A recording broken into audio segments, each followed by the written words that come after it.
Hello everyone, welcome to my channel. आज मैं आपको क्लास 10th मैथ्स के चैप्टर नंबर 2 पॉलिनोमियल्स की एक्सरसाइज 2.2 का इंट्रोडक्शन कराऊंगी। Relationship between zeros and coefficients of a polynomial. Relationship बताना है हमें ज़ीरोस और पॉलिनोमियल के कोफिशिएंट्स के बीच में क्या होता है। तो ज़ीरो ऑफ अ पॉलिनोमियल क्या होता है? The value of x eight which polynomial become zero. X की वो वैल्यू जिस पे जो पॉलिनोमियल है वो ज़ीरो हो जाए, वो ज़ीरो ऑफ अ पॉलिनोमियल कहलाता है। और कोफिशिएंट्स ऑफ अ पॉलिनोमियल, उसके लिए यहाँ पे टाइप्स बताते हैं। पहले लीनियर पॉलिनोमियल होता है, क्वाड्रेटिक और क्यूबिक। जो लीनियर पॉलिनोमियल की फॉर्म होती है वो होती है ए एक्स प्लस बी, और क्वाड्रेटिक पॉलिनोमियल की होती है a x square plus b x plus c, और क्यूबिक की a x cube plus b x square plus c x plus d. ये स्टैंडर्ड फॉर्म है। इनके जो कोफिशिएंट्स हैं वो क्या होते हैं, ये देखिए। ये एक्स है, ये वेरिएबल है। एक्स का जो मल्टीपल है वो कोफिशिएंट होता है। यहाँ पर देखिए, एक्स स्क्वायर का मल्टीपल ए है और यहाँ पर एक्स का मल्टीपल बी है, तो ये कोफिशिएंट्स हो गए। यहाँ पर एक्स क्यूब का मल्टीपल ए है, एक्स स्क्वायर का मल्टीपल बी है और एक्स का मल्टीपल सी है, तो ये कोफिशिएंट्स कहलाते हैं। मल्टीपल जो होते हैं, जो वेरिएबल के मल्टीपल होते हैं, वो कोफिशिएंट्स कहलाते हैं। और जो इसमें कांस्टेंट टर्म है, कांस्टेंट जो वेरिएबल के साथ जो नंबर नहीं है वो कांस्टेंट है। जैसे बी है यहाँ पर कांस्टेंट, इसमें सी है और क्यूबिक में डी है। तो इनमें इनके कोफिशिएंट्स और कांस्टेंट के और ज़ीरोज़ में इनके बीच में रिलेशनशिप क्या होती है, इनका क्या रिलेशन होता है, वो हमें बताना है। तो उसके लिए सबसे पहले हम लीनियर पॉलिनोमियल लेते हैं। देखिए, लीनियर पॉलिनोमियल इस फॉर्म का होता है ए एक्स प्लस बी का, where a is not equal to zero. तो हमने एक पॉलिनोमियल, लीनियर पॉलिनोमियल मान लिया 2x प्लस 7 है। ये एक पॉलिनोमियल हमने लिया। अब हम इसका zero of a linear polynomial find करेंगे। तो zero of a linear polynomial के लिए क्या होता है, पॉलिनोमियल ज़ीरो हो जाए, एक्स की वो वैल्यू जिस पे पॉलिनोमियल ज़ीरो हो जाए। तो पी एक्स हमने ज़ीरो रख दिया। अब 2x प्लस 7 है पी एक्स, ये ज़ीरो हो गया। 2x इक्वल्स टू ये प्लस 7 इधर आकर -7 हो गया। x इक्वल्स टू -7 और ये 2 अपॉन में आया, तो x equals to -7 upon 2 is the zero of the linear polynomial. अब यहाँ पर, अब ये देखिए, हमें तो यहाँ ज़ीरो हमने फाइंड कर दिया है। अब इसके बाद हमें इसका रिलेशनशिप उसके कोफिशिएंट से देखना है क्या होता है। तो यहाँ देखिए 2x प्लस 7 है। अब यहाँ अगर मैं 2x प्लस 7 का कांस्टेंट टर्म पूछूं तो वो है ये 7, और x का कोफिशिएंट क्या है, वो 2 है। ठीक है। अब यहाँ पर जो ज़ीरो आया है वो -7 अपॉन 2 आया है। तो इनमें जो इसे कांस्टेंट टर्म आई है और जो कोफिशिएंट आया है, इनमें कुछ रिलेशन दिख रहा है हमें? क्या दिख रहा है? -7 अपॉन 2, जो माइनस की बाहर साइन माइनस है, उसके अलावा यहाँ कांस्टेंट टर्म लिखा है, ये कांस्टेंट टर्म है, और अपॉन में कोफिशिएंट ऑफ एक्स है। तो जो इसका ज़ीरो आया है, ये x जो है वो zero of the linear polynomial है, ये -7 अपॉन 2, और इनमें क्या रिलेशन आ रहा है, ये minus constant term upon coefficient of x। तो अगर कोई लीनियर पॉलिनोमियल ए एक्स प्लस बी की फॉर्म की है, तो हमें उसका, अगर zero of a linear polynomial बताना है तो हमें उसे ज़ीरो से इक्वेट करके हमें फाइंड करने की ज़रूरत नहीं है। हम ऐसे ही बता सकते हैं। कैसे? जो इसका कांस्टेंट टर्म है वो क्या है, b, तो -b अपॉन a। कोई भी नंबर अगर आप लें, जैसे हमने ले लिया ये 3x प्लस 5, तो अगर हमें इसका लीनियर पॉलिनोमियल, इसका ज़ीरो ऑफ द पॉलिनोमियल बताना है, तो इसको इक्वेट ज़ीरो, जैसे हमने यहाँ पे इक्वेट करके ज़ीरो से फाइंड करा है। हम सिंपली, हमने देखा 5 कांस्टेंट टर्म है, 3x का कोफिशिएंट है, तो ये -5 अपॉन 3 हमने फाइंड कर लिया।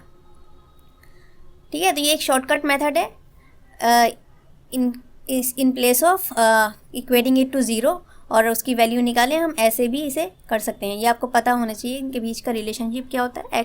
ज़ीरो का, zero of a linear polynomial equals to minus constant term upon coefficient of x. अब आगे देखिए, लीनियर पॉलिनोमियल के बाद क्वाड्रेटिक पॉलिनोमियल होता है।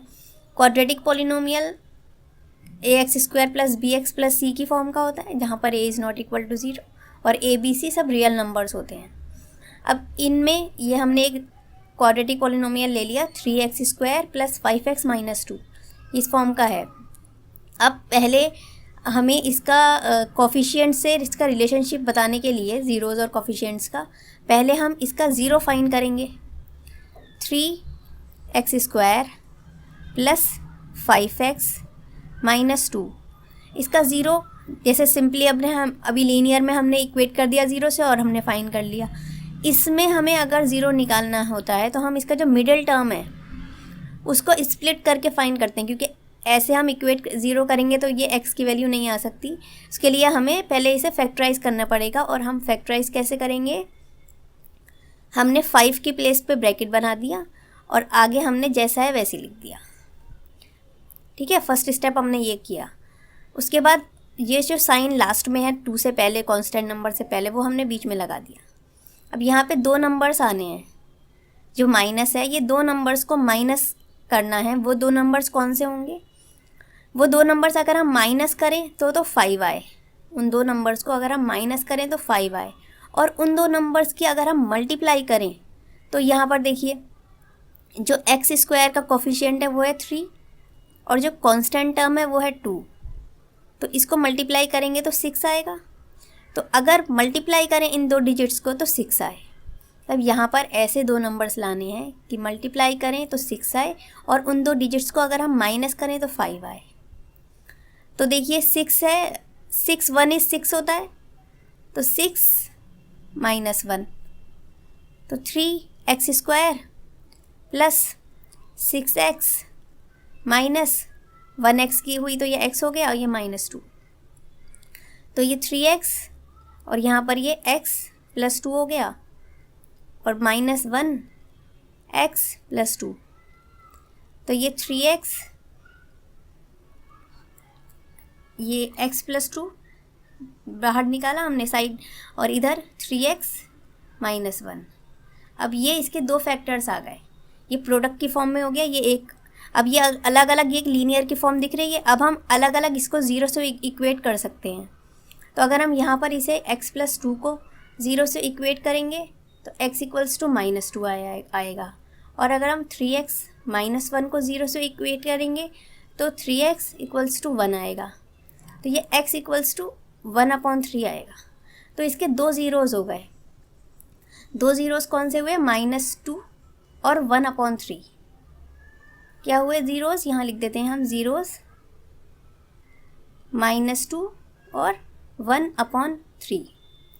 ये हैं, देखिए -2 और 1/3, हमने वही लिख दिया -2 और 1/3। अब इनमें ये ज़ीरोज़ आ गए। अब इनके जो कोफिशिएंट्स हैं उनमें क्या रिलेशन होगा ये हम देखते हैं। तो पहले हम यहाँ पे जो कांस्टेंट टर्म, ये जो टर्म्स हैं, ये इसी के हम यहाँ पर लिख देते हैं, 3x² + 5x - 2। तो यहाँ देखिए कांस्टेंट टर्म -2 है, x² का कोफिशिएंट 3 है और x का कोफिशिएंट 5 है। ठीक है, पहले हमने ये सब वैल्यूज़ लिख ली। अब हम इनका कोफिशिएंट से रिलेशन देखेंगे। देखिए अभी हमें कुछ रिलेशन ऐसा नज़र नहीं आ रहा है। यहाँ पर -2 है, यहाँ कांस्टेंट टर्म तो हमारी -2, ये हमारा 1/3 है, कुछ रिलेशन नहीं आ रहा। लेकिन अगर हम इसको सम करें, सम ऑफ ज़ीरोज़ जो होता है, सम of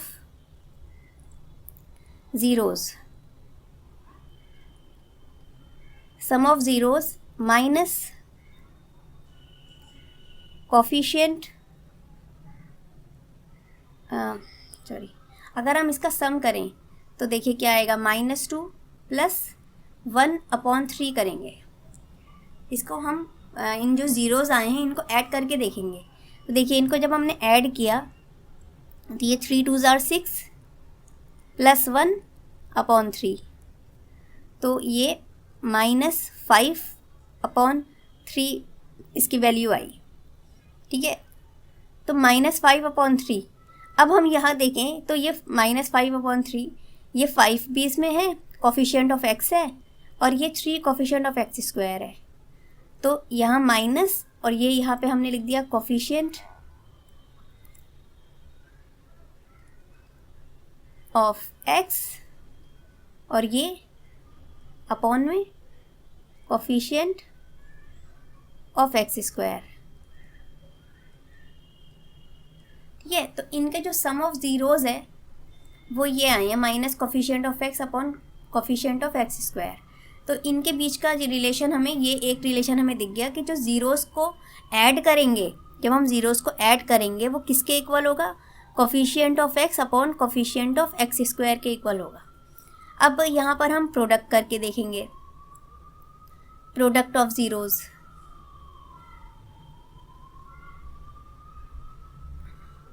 product of zeros -2 into 1/3। ठीक है, -2 इंटू 1/3, तो ये -2 की 1 से मल्टीप्लाई करी, -2/3। अब इनमें रिलेशन देखिए, यहाँ पर ज़ीरोज़ का प्रोडक्ट ये आया -2/3। क्या इनका कुछ रिलेशन जो हमारे कोफिशिएंट्स हैं उनसे कुछ बन रहा है? तो ये देखिए -2 कांस्टेंट टर्म है और 3 एक्स स्क्वायर का कोफिशिएंट है, तो ये -2 तो यहाँ हमने लिख दिया कांस्टेंट टर्म, कांस्टेंट टर्म, और 3 क्या है, कोफिशिएंट ऑफ एक्स स्क्वायर। ठीक है, तो sum of zeros equals to minus coefficient of x upon coefficient of x square, और product of zeros equals to constant term upon coefficient of x square. ये इनके zeros और coefficients के बीच का relation होता है। ठीक है, तो अब आगे देखिए, आगे बढ़ते हैं। अब यही अगर एक quadratic polynomial ax² plus bx plus c की फॉर्म की है, ठीक है, क्वाड्रेटिक पॉलिनोमियल है ये। अब जो हमने ज़ीरोज़ पीछे हमने देखिए, पीछे हमने यहाँ पे सम ऑफ ज़ीरोज़ किया, ज़ीरोज़ को ऐड किया, प्रोडक्ट किया। अब अगर हमने ये मान लिया जो दो ज़ीरोज़ हैं किसी भी क्वाड्रेटिक पॉलिनोमियल के, दो ज़ीरोज़ अल्फ़ा और बीटा मान लिया, ये अल्फ़ा है, ये कहलाता है, और ये क्या कहलाता है, बीटा। ये ग्रीक वर्ड्स हैं। तो अल्फ़ा प्लस बीटा जो सम ऑफ ज़ीरोज़ हैं वो किसके इक्वल होते हैं, यहाँ लिखती हूँ मैं, अल्फ़ा प्लस बीटा किसके इक्वल होता है, -b/a के। यहाँ देखिए ax² plus bx plus c। अब यहाँ पर जो x का कोफिशिएंट है, जैसे मैंने अभी आपको बताया कि सम ऑफ ज़ीरोज़ होता है माइनस कोफिशिएंट ऑफ x इस upon coefficient of x square.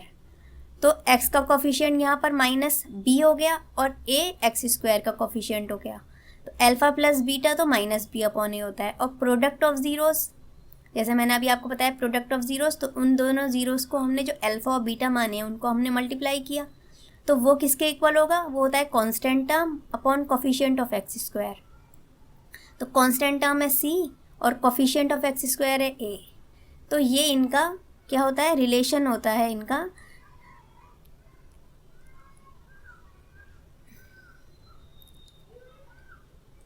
ठीक है, ये इनके बीच का रिलेशनशिप होता है ज़ीरोज़ और क्वाड्रेटिक पॉलिनोमियल के कोफिशिएंट्स का। आगे देखिए, अब क्यूबिक पॉलिनोमियल की बात करते हैं, relationship between zeros and coefficients of a cubic polynomial. अभी हमने क्वाड्रेटिक पढ़ा, लीनियर पढ़ा, अब हम क्यूबिक पॉलिनोमियल के कोफिशिएंट्स और ज़ीरोज़ के बीच का रिलेशनशिप देखेंगे। तो वहाँ पर आपको, जैसे मैंने यहाँ पर अभी आपको यहाँ पर फैक्टराइज़ किया था, यहाँ पर फैक्टराइज़ करके हमने ज़ीरोज़ फाइंड करे थे। अब यहाँ पर हमें फैक्टराइज़ करके ज़ीरोज़ फाइंड नहीं करने हैं, यहाँ पर हम सिंपली बस मैं आपको यहाँ पर वो रिलेशन बता देती हूँ क्या होता है इनके बीच का। ठीक है, यहाँ पर देखिए, पहले हम यहाँ कांस्टेंट टर्म लिख लेते हैं। इसी की कांस्टेंट टर्म ये d है, और x³ का कोफिशिएंट a है, x² का कोफिशिएंट b है, और x का कोफिशिएंट यहाँ पर c है। ठीक है, अब इनमें जो इनके कोफिशिएंट्स आए हैं और जो इनके ज़ीरोज़ हैं, हमने मान लिया इनके 3 ज़ीरोज़, क्यूबिक पॉलिनोमियल के 3 ज़ीरोज़ होते हैं एट मोस्ट, तो अल्फ़ा बीटा गामा हमने मान लिया, ये गामा होता है।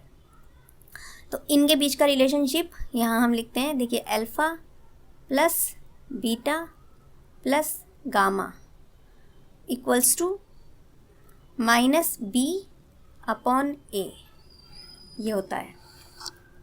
ठीक है, इन तीनों ज़ीरोज़ को ऐड करेंगे तो वो किसके इक्वल होगा, एक्स स्क्वायर के कॉफिशिएंट के और किसके, एक्स क्यूब के कॉफिशिएंट के माइनस में।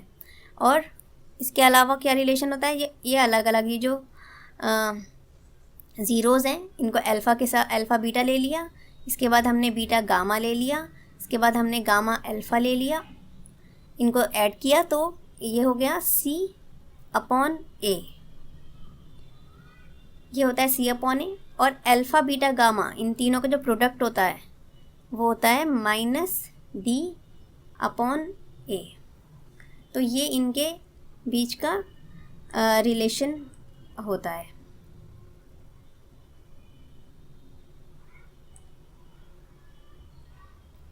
ठीक है, तो यहाँ पर ये इसके तीन होते हैं क्यूबिक पॉलिनोमियल में, अल्फ़ा बीटा गामा, इनके तीन रिलेशन है ज़ीरोज़ के साथ, और इनके ज़ीरोज़ और कॉफिशिएंट्स के इनमें दो में रिलेशन होता है, एक तो सम में और एक प्रोडक्ट में।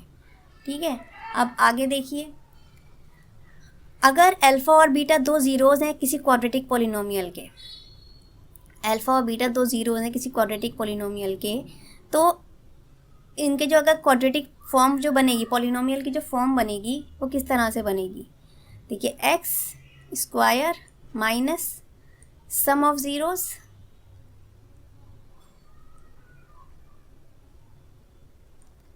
एक्स प्लस प्रोडक्ट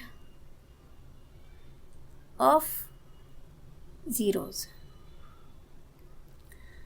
ठीक है, एक्स स्क्वायर माइनस, अब ज़ीरोज़ अगर अल्फ़ा बीटा दो ज़ीरोज़ हैं तो उनका सम क्या होगा, सम प्लस कर दिया अल्फ़ा और बीटा को, तो ये अल्फ़ा प्लस बीटा, ये एक्स, और उनका जो प्रोडक्ट होगा वो होगा अल्फ़ा बीटा।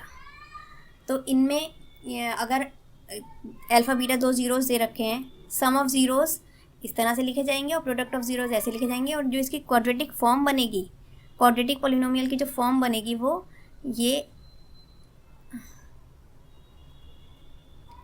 फॉर्म हो जाएगी इसकी। ठीक है, तो आई होप स्टूडेंट्स कि आपको ये ज़ीरोज़ और कॉफिशिएंट्स के बीच का रिलेशनशिप अच्छे से समझ आया होगा। Thank you and have a nice day. Thanks for watching, don't forget to like, share, comment and subscribe.